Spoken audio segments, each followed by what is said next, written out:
Fiqh ilimi. Бұл ilim қаяқтан келіп шыққан дегеле. Fiqh ilimi. Құран менен сүннет, ислам дini түшкөндөн баштап эле fiqh ilimi бар десек болот.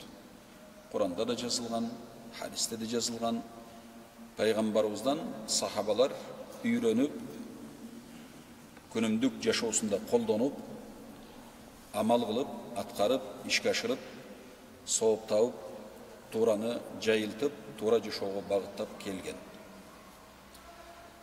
Fiqh ilimi атайын өзүнчө бир илим катары, бул жазылган кийинирээк, мисалы биздин мазхаб башчыбыз имам Азам рахматуллахи алейх, Абу Ханифа рахматуллахи алейхтин заманынан бери көздөй ошентип жазыла баштаган.